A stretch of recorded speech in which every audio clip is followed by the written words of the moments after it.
क्योंकि मामला सब जुडिस है, न्यायालय के अधीन है और आज भी माननीय उच्चतम न्यायालय में इसको सुना जा रहा है, तो मैं बहुत विस्तार में और सारे कानूनी पहलुओं पर आज बात नहीं करूंगी क्योंकि वो आज उस पर चर्चा करना उचित नहीं है। मगर एक चीज ऑलरेडी पब्लिक डोमेन में है और अब क्योंकि वो इलेक्शन कमीशन की साइट पे उपलब्ध है तो वो वैसे भी आप सबके सामने है, उसकी बात जरूर मैं रखूंगी और मेरे एक साथी को मैं अनुरोध करूंगी कि वो स्लाइड के रूप में यहां पर उसको चलाएं। जो सारे मामले की जड़ है वो फॉर्म चल गया है, फॉर्म 26 है।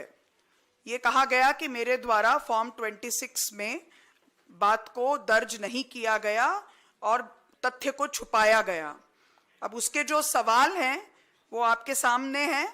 राजनीतिक दल का ब्यौरा देना है, मतदाता सूची में जो उम्मीदवार का क्रमांक है वो ब्यौरा देना है, उम्मीदवार का फोन नंबर और जो भी उसकी आइडेंटिटी है, ईमेल अकाउंट है, वो उसकी जानकारी देनी है, पैन और आयकर के रिटर्न के बारे में विवरण देना है, संपत्ति और अन्य चीजों के बारे में विवरण देना है। लेकिन मोस्ट इंपॉर्टेंट बात जिस पर यह सारी बात शुरू हुई वो ये है कि अगर कोई लंबित आपराधिक मामला है तो उसकी जानकारी देनी है और अगर कोई दंडनीय अपराध में दोषी ठहराए गए हैं तो उसकी जानकारी देनी है।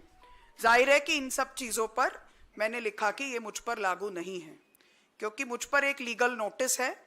वो लीगल नोटिस की पूरी कानूनी जानकारी मैंने मेरे ईसीआई को जो मेमोरेंडम दिया उसमें रखा।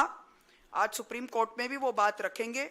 मात्र एक लीगल नोटिस है जिसका अब तक अदालत ने संज्ञान तक नहीं लिया, कॉग्निसेंस तक नहीं लिया, वो मैटर है। तो अब इसको दर्ज करने के लिए कॉलम कहां था ये क्लैरिटी होनी चाहिए। फॉर्म 26 में ऐसा कोई कॉलम नहीं है जिसमें लिखा जाए कि रैंडम कोई प्राइवेट कंप्लेंट के भी बारे में सूचना दीजिए। अगर वो ऐसा कोई कॉलम होता तो हम ये सूचना जरूर देते। इतना ही मैं अपनी ओर से कहूंगी क्योंकि ये दोनों ही मामले, लीगल नोटिस और आज जो सुप्रीम कोर्ट में सुनवाई है, वो ये सब मामले वहां आज सुने जाएंगे।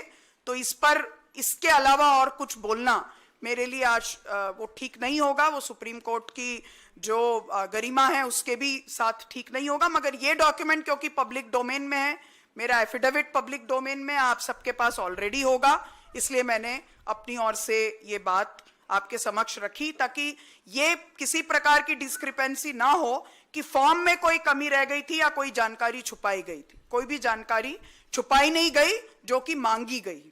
जो भी जानकारियां मांगी गई वो सारी जानकारियां फॉर्म 26 के तहत दी गई। मैं इतना ही अपनी ओर से कहूंगी।